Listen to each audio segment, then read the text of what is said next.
There's a lot to do, so we don't want to spend too much time.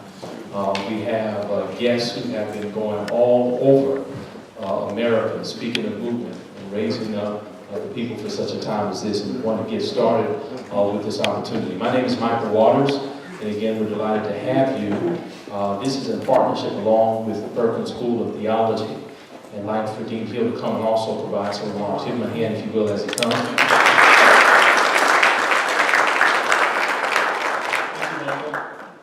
I don't know about you, I'm excited to be here today. This is a great thing for all of us. Also want to say, well, thanks again to Dr. Michael Waters.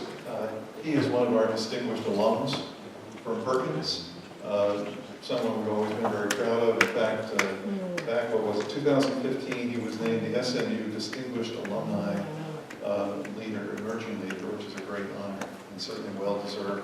Also serves on our executive board of Perkins and as an adjunct faculty member, so it's great to be here with that.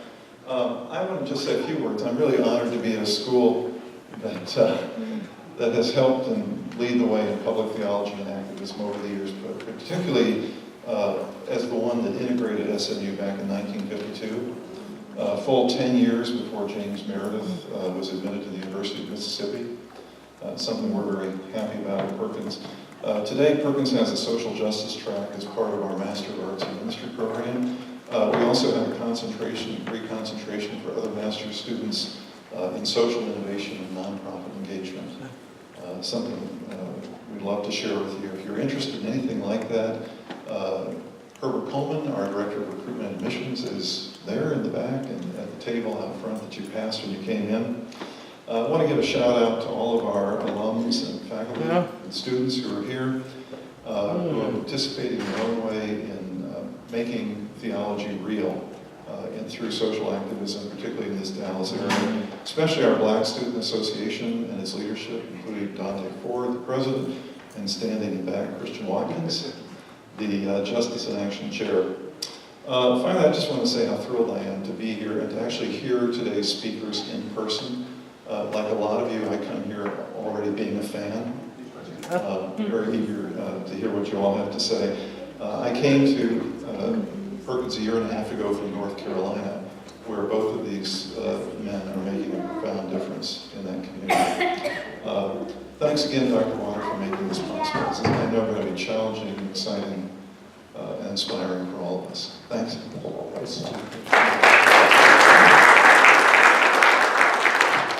So back in April this past year, I had the opportunity to preach for the year anniversary of Dean Elaine Keith at Duke University School of Divinity, and had the opportunity to meet Reverend Jonathan Hartgrove. And during that time, in that initial dialogue, he began speaking about the upcoming work with Dr. Barber across the nation, particularly with regards to the Poor People's Campaign.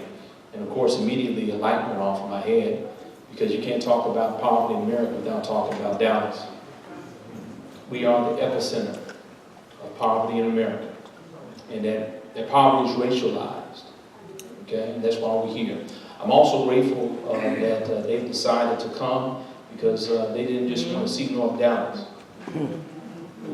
As many of within our city want to show as the face of Dallas. They want to see Dallas, all of Dallas.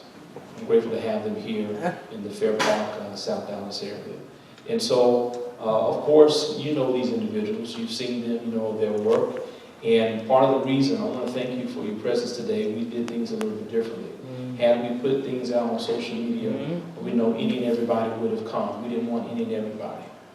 One persons who will be committed to the work and to building on the platform for the Poor People's Campaign today and in the days to come. And so you're in the room, I believe, because you already have your sleeves rolled up. You're not rolling up your sleeves, you already have your sleeves rolled up, and you are committed to the work. So let's continue to be committed to the work together. It is my great honor and privilege to present a man who really needs no introduction. New York Times said that he's the closest thing to Dr. King that we have today. I believe that that is true, without a question. And I'm very grateful for the courage in which both of these gentlemen show on a daily basis to bring forth change within our nation and our society. without further ado, this is Bishop William Barber II. Give him a great big hand, if you will. Welcome to Dallas, East 11. Thank you so much.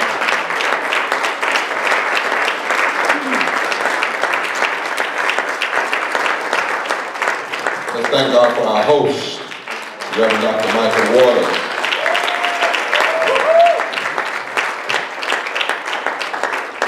There's a joke we tell in the preacher tradition, and some people, when they introduce you, you do two things. You say, who are they talking about? And then the second thing you say, now if grace doesn't work when I get to the gate, I'm gonna call on to them and ask them to try to get me. I'm gonna trust grace now, but if grace doesn't work, I'm calling on you now. It's good to be here. I'm today with Repairers of the Breach. I want you to write that down at www.breachrepairers.org. As president, national president, senior lecturer, and also co-chair, national co-chair of the Poor People's Campaign, a national call for a moral revival. You have to say it all, PPPC, in the national call for a moral revival. And the co-chair is Reverend Dr. Liz Theo Harris, professor at the Theological Seminary and the co-director of the Kairos Center. As we're planning and moving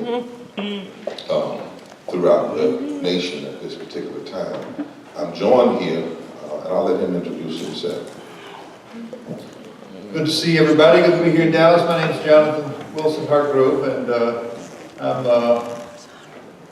director of the School for Conversion in Durham, North Carolina, but also grateful to be part of this Poor People's Campaign. We just came from New York City, where yesterday we were with a room full of rabbis.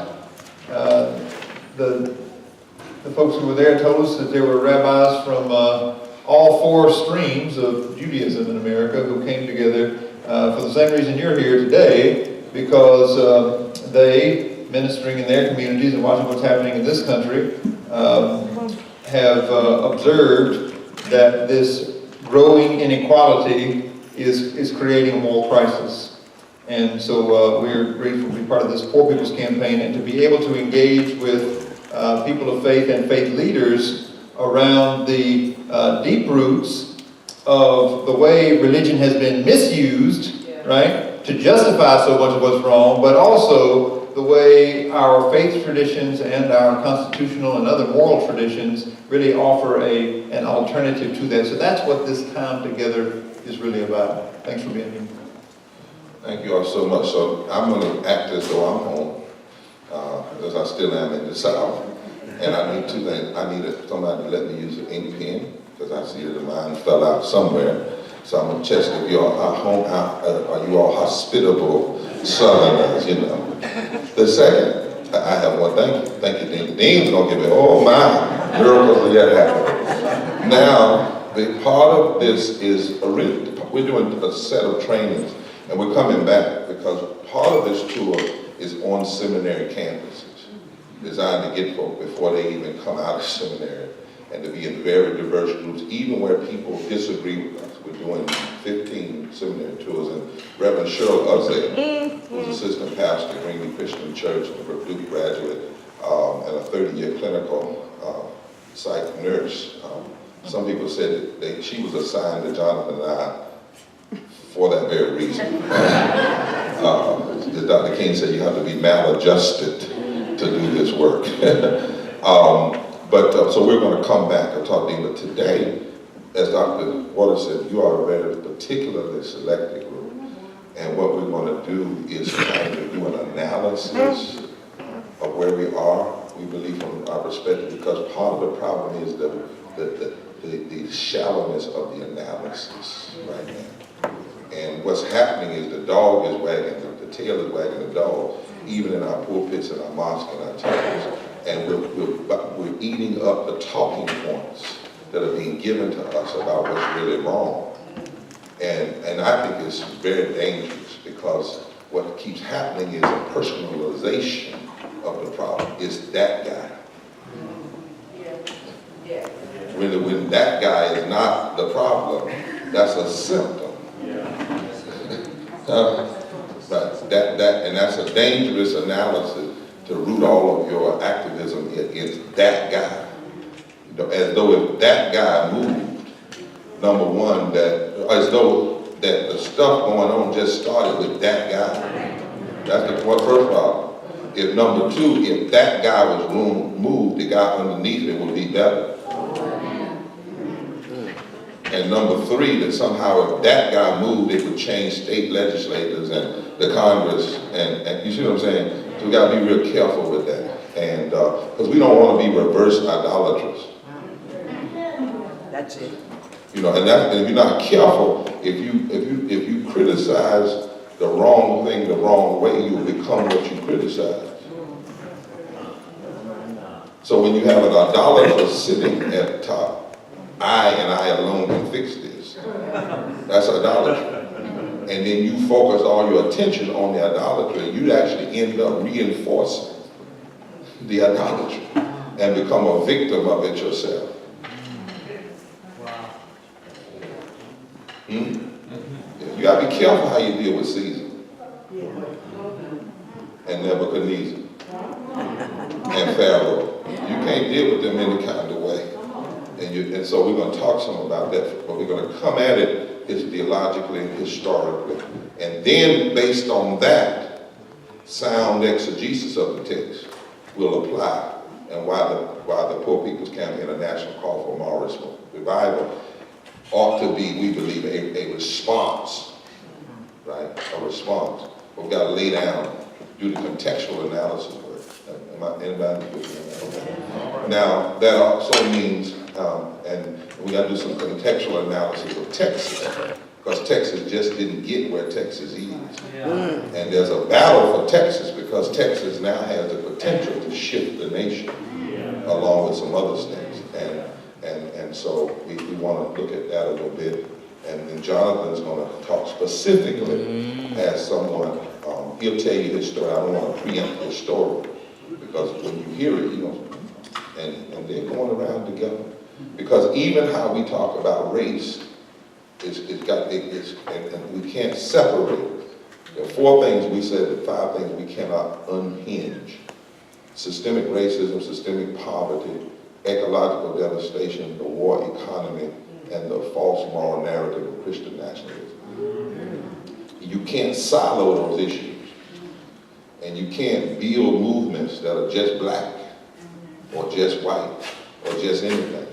We need deeply moral, deeply constitutional, anti-racist, anti-poverty fusion movements that understand you cannot address interlocking injustices without dealing with it from a looking at the intentional connections. And so what we're going to do now, I do want to ask only one video today. I know y'all are video, but let the church do theirs, because that's the only one we've sanctioned. I'd like everybody else to kind of be writing along, because as he said, we're going to be deliberate, selective in how we put this out. And when we come back to do, and what I want to do is come back after we talk to y'all today, we do a whole day training and then a mass meeting called the MPOLAS, Moral Political Organizing Leadership Institute Summit. We've already done 15 of these, and 25 states are now in the Poor People's Campaign plus the District of Columbia. We've been to El Paso, but we want to come to Texas. We want to be invited to Texas. We only come where we're invited to do a training to create a steering, coordinating committee for Texas, right? But that has to come by invitation. So after today, you all will sit inside if you want that, because what we're not doing is going places where we got to fight to convince people that we need to be standing up against these 5 issues. And lastly, we're not trying to go anywhere where people are still hung up on celebrating Dr. King's life. I ain't doing no more celebrations. I'm doing no more celebrations and no more commemorations. We need reconsecration. We need reinvigoration. In fact, anywhere they put that on the bulletin, that's the first thing I do if I'm speaking, I challenge that. And not from an arrogant standpoint, because you don't celebrate prophets. We don't do that. Let me read a little something here right quick. You see, because, see, Jesus told us something about these tombs of the prophets. You know, let me just pull up something. I was writing last night at 30,000 feet. The best way to destroy and distort, I was meant to destroy and distort the legacy and message of a prophet is to revision them as perfect and popular. This year especially, we need to remember the real Martin King, who found himself having to take on a society he properly diagnosed as having a neurotic sickness, an aseptic commitment to racism, poverty, and militarism that was destroying its soul and ripping apart its moral promises and moral possibility. And when he rendered this diagnosis and committed to raise with others a poor people's campaign with those who had nothing to lose and who were the only ones that might have the moral and spiritual capacity to turn the nation's consciousness and character toward the way of love, truth, justice, and nonviolence, he was declared even more an enemy of the state and a threat to the powers that be.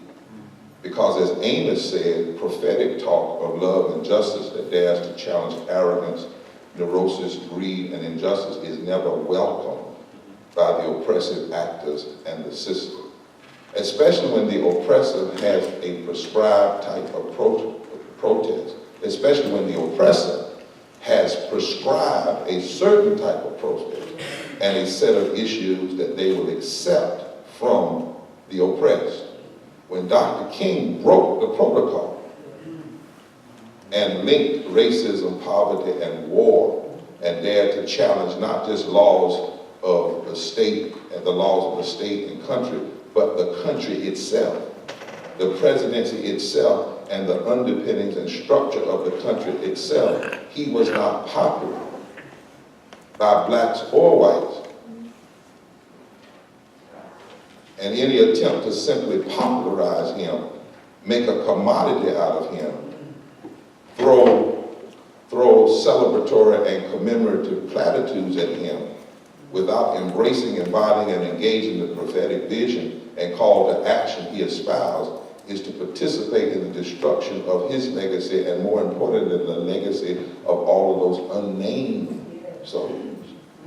It is to demean and dismiss all the poor people that took up his call, and it is to commit the sin that Jesus once spoke of, which is to love the tomb of dead prophets. The tomb of dead prophets. And the living, which itself, and thereby creating an ever-diminishing hypocrisy that renders any claim that we really love the prophet false.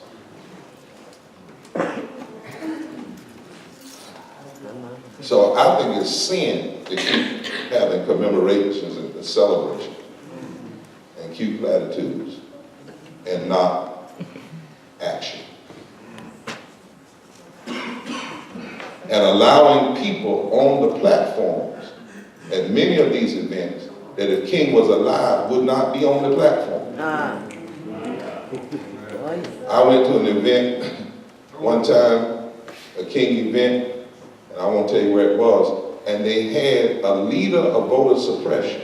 And I said, why y'all invite me? Well, we tried to be nice, you know, King would have been nice. I said, no, not that kind of nice.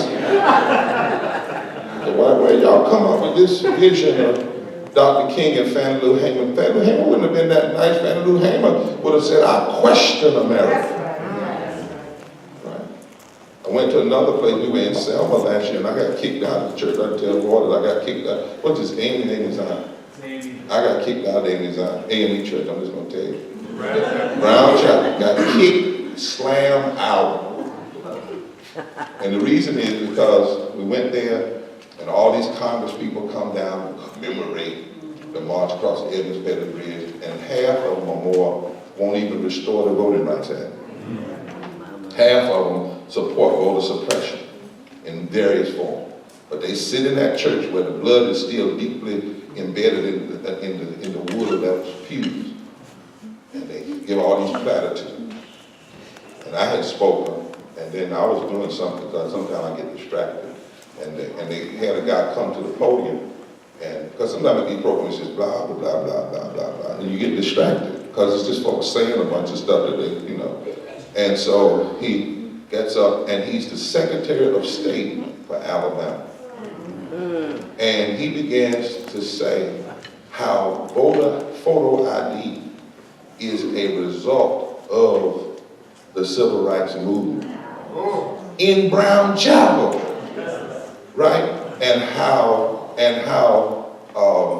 voter ID is increasing the minority vote in Brown Chapel.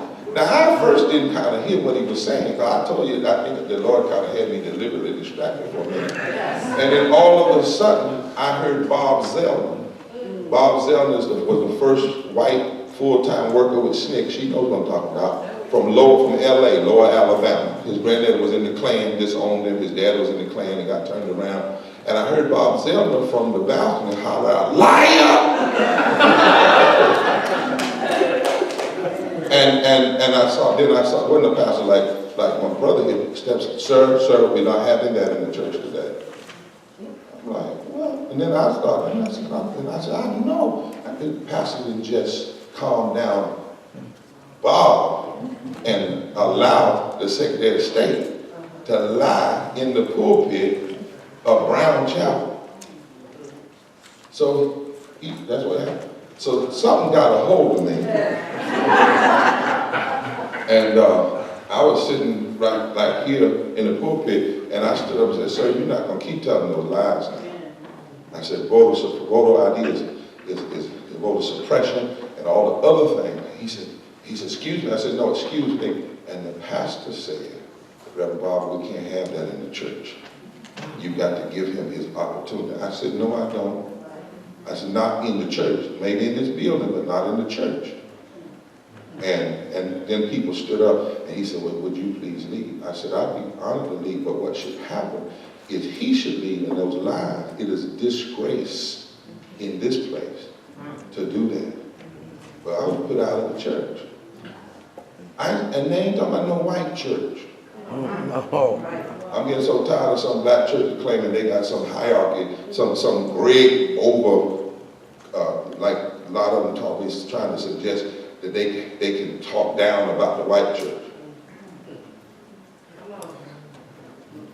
It never has been the whole of any denominational body of grace. It's always been a prophetic core. King was put out of his own denomination. Half the denominational structures that would claim that have celebrations today, if King was alive, wouldn't invite them to preach. Wouldn't have invited them to preach. Now that is not being ugly. We got to be at some point truthful. The people in Selma that day that were standing against voter suppression were put out of the church. Not just me. The folk were outside. The dignitaries were inside claiming to support the vision of King and the marchers across the Edmund Bridge, and got right back on their bus and went right back to D.C. and refused to restore the Voting Rights Act. Can I put a little addendum on that story? There's some truth here, and the truth is hard, but there's good news in this story too. Because the people on the outside of that church, some of them have been organizing in Lower Alabama for 50 years. And I just want y'all to know that what we saw in Alabama this past December wouldn't have happened if it hadn't been for Fire Rose Toure and Hank Sanders and all those folks that were put out of the church, but still had the faith in them to keep going and organize people to make a difference. White and black. We did Bob was down there beating the bushes too. beating the bushes. Bob Zellman. We did a press conference in Alabama before Doug Jones won to challenge Roy Moore, not on his recent allegation, but on his political pedophilia and the politics he supported that hurt children long before. And we had more white pastors show up in Alabama for the press conference. And CNN was like, "Where do they come from, man?" Because you know, the talking heads tell us we can't organize in the South. We can't build diverse coalition in the South, and that's a lie. And we're going to talk a little bit about why the history that undermines that today. So I just went way off script. But that's Holy Ghost stuff that happened. So I'm going off script again. I want you to look around the room, because I want to see how serious we are. If you can't find somebody you didn't come in with and go sit beside them, you're not ready for the Poor People Campaign, a national call for a moral revival, because you're too cliquish. If your row is too white or too you, or folk you normally hang out with, so stand up and find somebody you don't normally hang out with. Somebody you don't know, and go get over there. And a Muslim, a Christian, a Jewish person, somebody who doesn't necessarily have faith, y'all ain't moving on the left side. Don't be with somebody you came with. This is Fusion Coalition. You got to find somebody and make an acquaintance. All right. Because if we can't break through the cliques. All right, I need somebody with the email. That's right. Oh, you know everybody. Well, find somebody you haven't seen in a long time.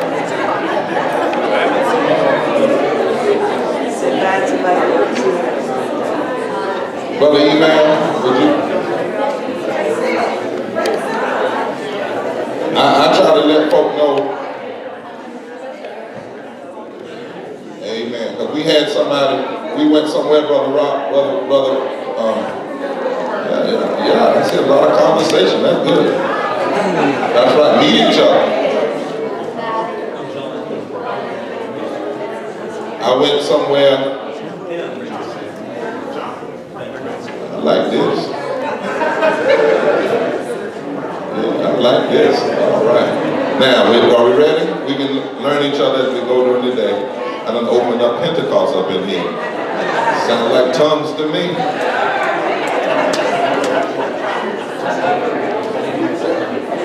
Now, everywhere we go, and we're building these coordinating teams for the Poor People's Campaign, a national call to revival, we say to folk, number one, if you're not convinced that we need to address poverty, systemic racism, poverty, ecological devastation, we aren't mad with you, but you don't have to, we don't want you here to kind of try to change us, because right now we don't have time for that. We'll deal with that later. But if you're not clear about that, not for the coordinating committee, now maybe for another meeting.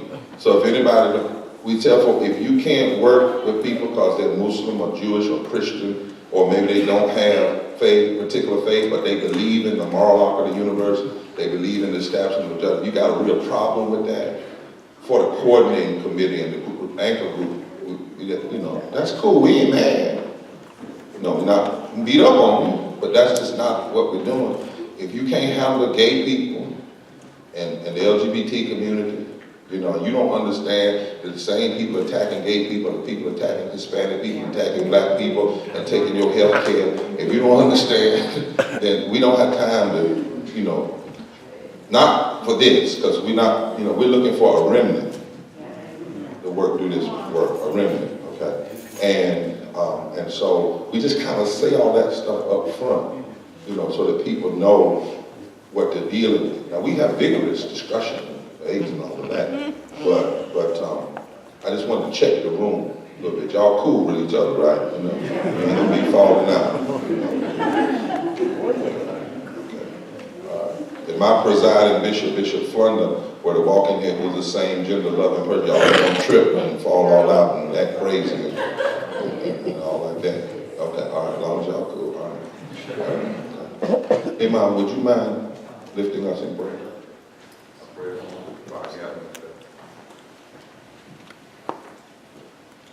In the name of God, the most compassionate, the most merciful, we ask you to bless our gathering today, to unite our hearts, to unite our ranks, to make us just with ourselves, with our families, before our society, to allow us to work together and do that which is pleasing to you. We ask you to not only guide us, but to grant us firmness on the path of guidance. We ask you to place within us a love for all that is good and a dedication to all that is good. We ask you to not make us amongst those that are passive when we recognize evil, but instead to make us amongst those that are moved towards righteousness and moved towards justice when we see injustice, even when we see it in our own ranks and amongst ourselves. Let us not leave this gathering except in a way that is pleasing to you, move towards your path, forgiven for our shortcomings. Amen. Amen. I always want to be free. I go some places now and deliberately say I am Muslim too. We have to resist people isolating brothers and sisters. That's because all of us in this room, we have any history of oppression. One of the first things oppression tries to do is isolate people and separate us. And so we refuse. Thank you, Iman, for blessing us. Now, the second thing is we can't talk anymore until we sing together. So Reverend Uzziel is going to come and do a little theo-musicality, which is where you teach. It's not just singing. She's not a singer. She's a theo-musicologist. She writes and she teaches and bridges and helps us to understand. Because the worst thing you can be doing in the movement is everybody talking about going forward and standing up, and the singer gets up and says, sit down and rest a little while. It just kind of destroys everything. That's what they're going to put on the news that night too, that singer singing there. So come on, Reverend Uzziel. She's traveling across the country and working with our other poor people, and she's a tremendous sister. She's going to take us 20, 25 minutes. I don't know exactly what she will do, because she got a little Pentecostal, a little Protestant, a little Duke and all that. She just all mixed up. Give her a hand. Good afternoon. Well, you have been sitting for a minute or two, so we're going to talk some about the importance of music in the movement. But the first thing we want to do is to do a song together.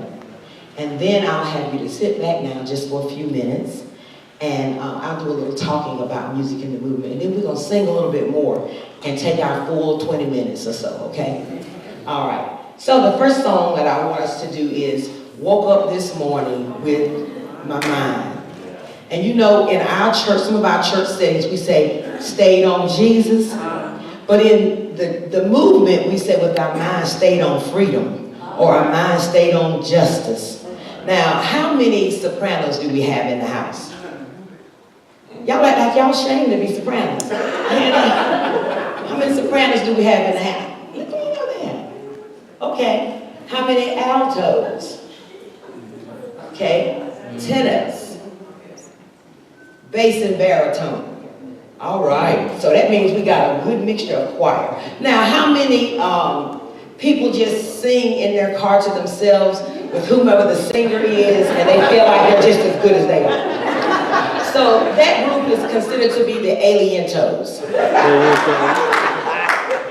We just do what we do, and we all right with it. We try not to be the people that, you know, when they are asking for the soloists at church. We try not to be the one to step up to do that. Because we know we're not there, but when we're in our cars, hey, we got it going. In that shower, in that kitchen, we got it going. So, one of the things that we say in the movement is that we stand together because we stand together. So, I'm going to ask you to please stand. Another thing that we often do is we're kind of limited with this right here, but we form what we call jump-off choirs. That means that we have a rehearsal in the moment, and we call diverse people to come up and stand with us, so that the message is that there is no one person that we're depending on to be the song leader, so to speak. That all of our voices join together in something that we're going to talk about as a collective identity and a collective effervescence. And we'll talk about that more in a minute. And so we need, could I have maybe about 4 people to come stand with me? Want diverse folks now? I'll be the first white. All right, come on, that works for me. All right, be bold with your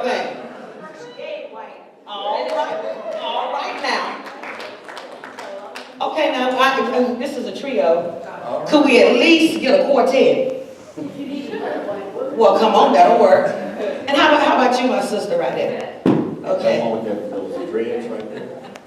This lady right here that's looking down. Oh, I didn't tell you that part. We ask for volunteers, but when you don't volunteer, we kind of volunteer you. So come on. All right. Here we go. Here we go. So, we're going to sing. A lot of our songs in the movement are call and response. The person who is leading may say something, or a group may say something, and the people respond back. So here we go.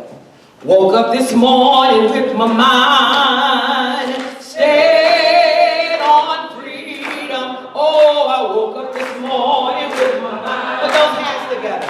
Stayed on freedom. Oh, I woke up this morning with my mind stayed on freedom. Hallelujah.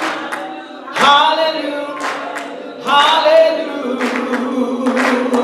Walking and talking. I'm walking and talking with my mind. Stayed on freedom. Stayed on freedom. I'm walking and talking with my mind. Stayed on freedom. Stayed on freedom. Yes, I'm walking and talking with my mind. Stayed on freedom. Hallelujah. Hallelujah. Hallelujah. I'm singing and praying with my mind. Stayed on freedom. Yes, I'm singing and praying with my mind. Stayed on freedom. I'm singing and praying with my mind. Stayed on freedom. Hallelujah. Hallelujah. Hallelujah. Now, you know, in this century that we're in right now, the millennials can do something with a cell phone. So they tweet and text and still keep their mind staying on freedom. So we're going to sing that. I'm tweeting and texting with my mind, stayed on freedom. Yes, I'm tweeting and texting with my mind, stayed on freedom. I am tweeting and texting with my mind, stayed on freedom. Hallelujah.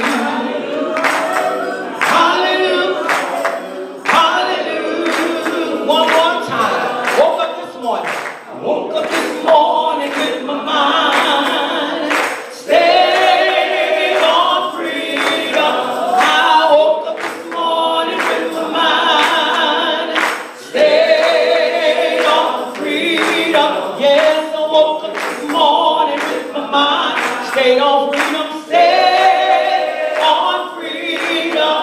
Hallelujah. Hallelujah. Hallelujah.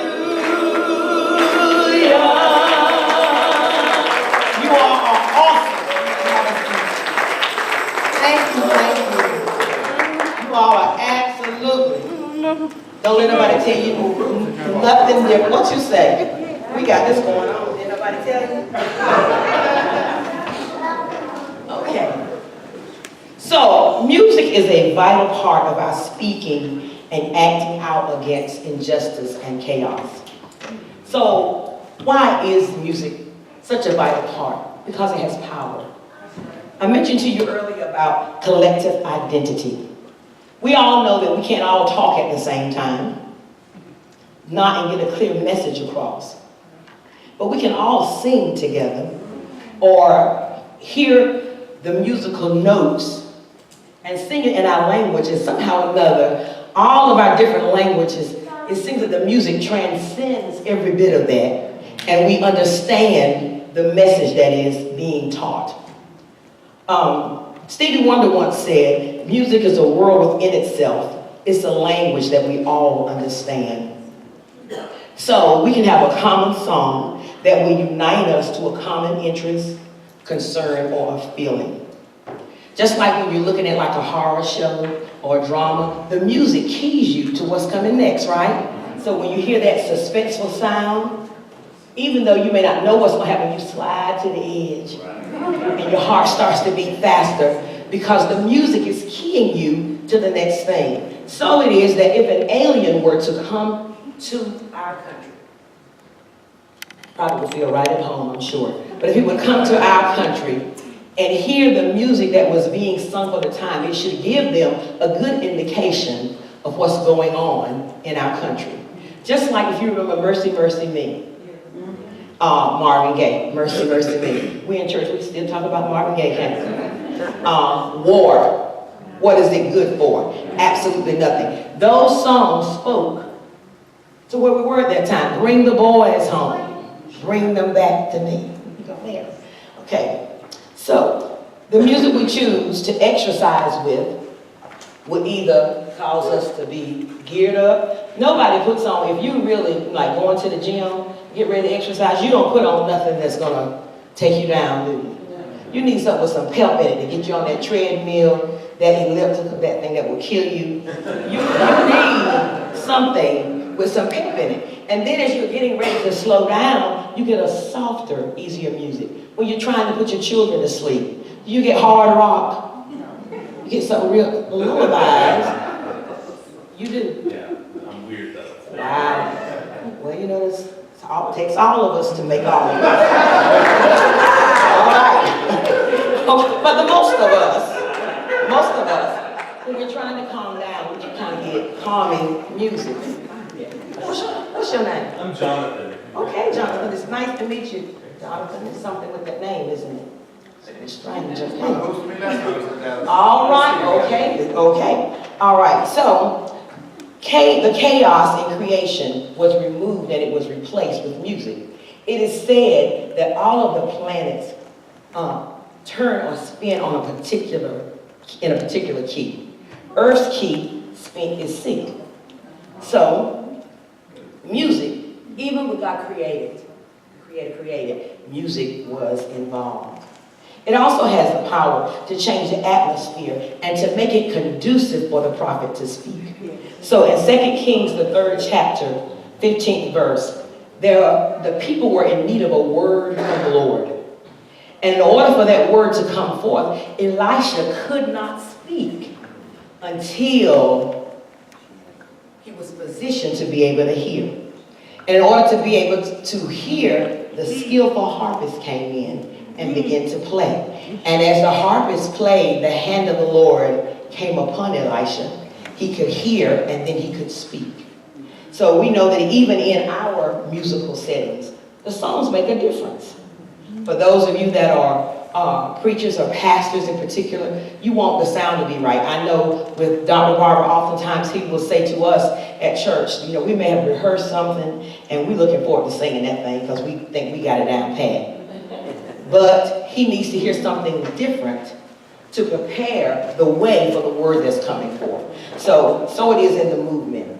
We saw the same type of empowerment with Dr. King when he gave what we know as, most of us know as the famous I Have a Dream sermon. And so is anyone here who knows what that sermon was initially entitled, other than Dr. Martin Johnson?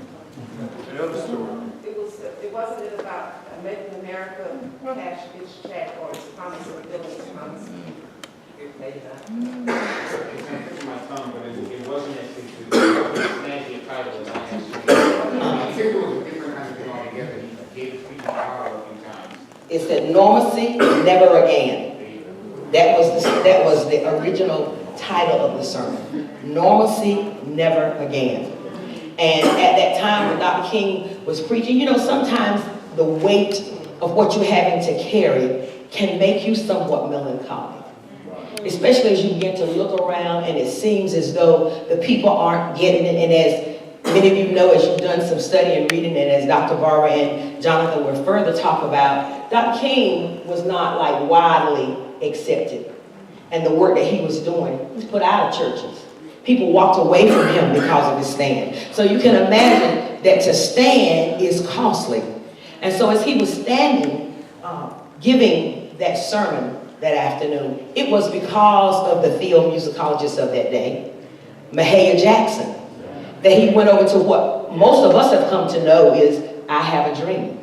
Because Mahalia saw the state that he was in, and she cried out, tell them about the dream, Martin.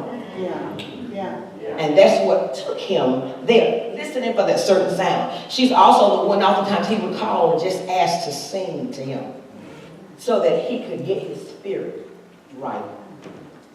So, I am a big, big movie buff. How many of you have seen the movie The Long Walk Home? Yeah. With Sissy Spacek and Whoopi Goldberg were in it. It's written around the Montgomery bus boycott. Well, the closing scene, you see the women are gathered at the place where they normally meet to get their rides. And the high class clan show up. Not the ones with the hoods, but the businessmen who were Klansmen show up. And they have clubs and things that they're planning on beating these women down with.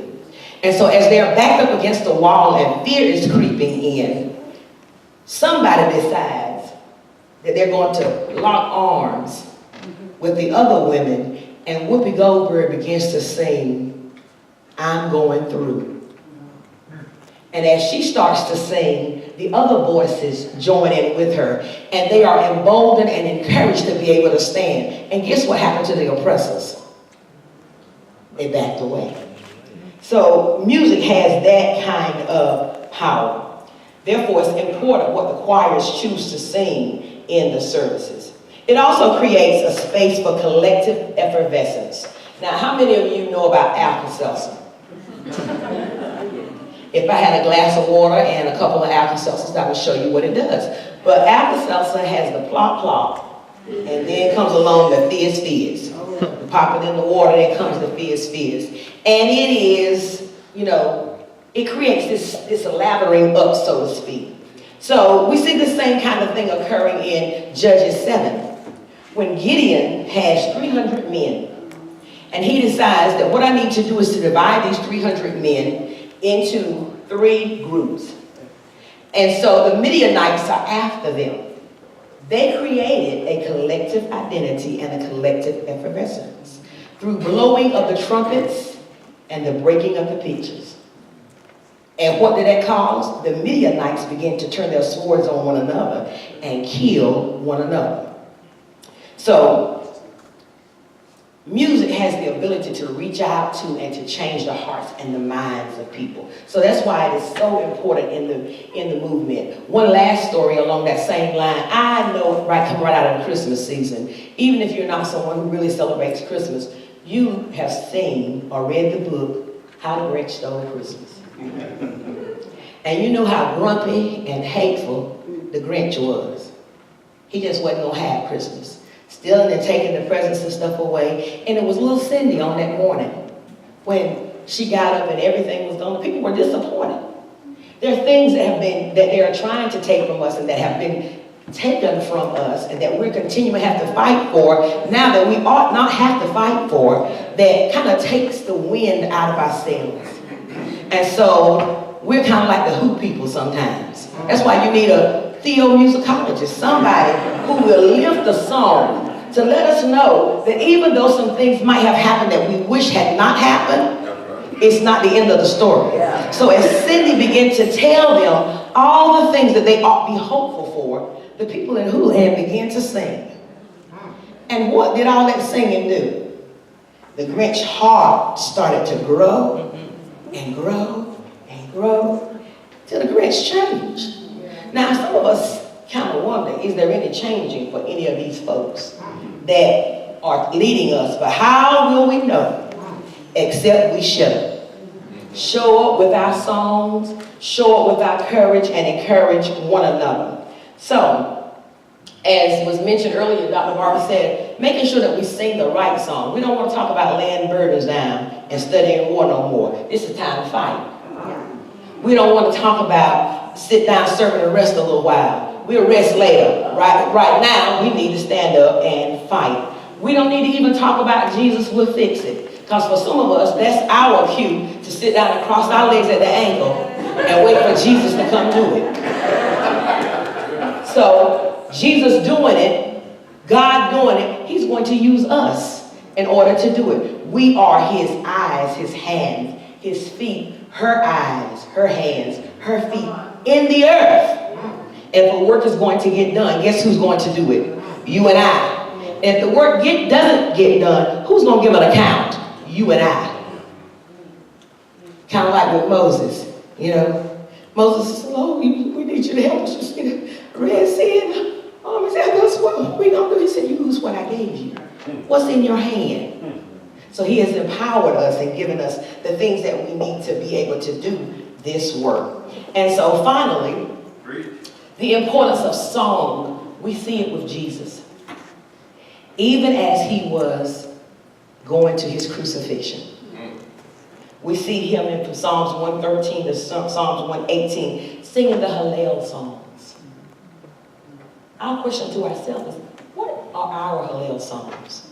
What songs will we sing that will mark our persecution, our crucifixion? And then what will be our resurrection songs? So every movement carries with it a particular sound. A sound that is for that movement. We remember Michael Jackson, Quincy Jones, We Are the World, We Are the Children. Remember how songs go down over time and they change the way they are. Like We Shall Overcome that most of us sing now. And when we go to a lot of those commemoration and celebration services that ought not be, at the end, people who don't even speak to one another would stand up and join arms and sing, We Shall Overcome one day. But it started out with, I'll be all right. I'll be all right. I'll be all right someday. Deep in my heart, I do believe that I'll be all right one day. And after the person said I, then they joined into we, because it's just not enough for me to be all right. Yeah. I need my brother and sister to be all right also. So then it moved on, and but every movement is shaped so it can be used in that movement, and it got to be We Shall Overcome. And in our church, we sing a particular song entitled Keep Hope Alive that opens with those words, We Shall Overcome, and then it goes on down to Keep Hope Alive. No matter what happens, keep hope alive. Don't let the dream die. We've got to keep hope alive. That's incumbent upon us to do that. And then there's a song in the movement that we're going to do next that was a part of the original Poor People's Campaign that was written by Jimmy Collier and Frederick Douglass Kilpatrick, entitled Everybody Has a Right to Live. Everybody has a right to live. And before this campaign fails, we'll all go down to jail. Everybody has a right to live. Now, one of the things that stands out to me in that song is it says, before this campaign fails, we'll all go down to jail. Now, there's some of us that ain't too happy about the jail thing. But everybody can't just stay and pray. Somebody got to stand and be willing to go. And Dr. Barber and them are going to talk about how in the Poor People's Campaign, there's something for everybody to do. But there's something that we all ought to consider. Do we believe? Is it important enough to us that we would be willing to go to jail? We realize that sometimes places that you work, you may not be able to. But when you think about the people who risked their lives, who shed their blood, so that we could have some of the rights that we have experienced and that they're working so hard to take from us, it's at least spending time in prayer to ask God to empower and embolden us to be able to do what needs to be done in this hour, right? So we ready to sing some more, a couple of more songs? Let us stand. And I want y'all to know that this is a 3-hour piece we're doing today. Normally the impulse is a whole day, and there's a whole section where Gazelle or Yara would teach you, would develop songs, because there are a whole group of songs that are connected to this movement that are very particular. As I told you the other day, I can go certain places now. You go to North Carolina, and you have a bunch of folk together in the Long Monday movement. And let's just say something breaks out, and somebody at church will get up and start singing the song, Make Them Hear You, Make Them Hear You, Make Them Hear You. And immediately people would form an outfit. They would form lines on both sides. because those songs have become critical, you know, to the movement. Because what the worst thing you can have is a movement that uses civil disobedience and other things that's chaotic. That's chaotic, and people don't know what the heck is going on. They just know a bunch of folk mad. Or like one time when I went to one of my union friends' movement, and they were saying how bad the wages were, but the DJ was having a party. So the media was like, a bunch of people were out here on Labor Day and they were just dancing around. That's what they reported. So I went up to the DJ and said, man, change the music. Do give the people what they want. If you want a little beat, go to James Brown, give the people what they want. But don't have party music at a rally. And then at the rally, you're trying to get the nation to cry and mourn over the depth of the problem, but the music had nothing. And how many of you have been to our stuff, rallies and stuff where the music was like thrown together, like an afterthought? Or having people who come and do all this singing, but they won't sacrifice, won't go to jail, so it's like a diva moment or a diva moment or whatever. You know, no connection to the movement at all. And so it becomes performance, you know, rather than what Bernice Reagan says, when we come together and sing, we can be transformed from individuals into a mighty army of hope. That's what singing should do, and that's what Reverend Ozell is powerful in helping us to do. Everybody has a right to live. And then, you know, you change the words. It might say everybody has a right to vote. Everybody has a right to learn. So that's speaking to the education piece. So we're going to sing that, and hopefully we'll get a chance to come back maybe to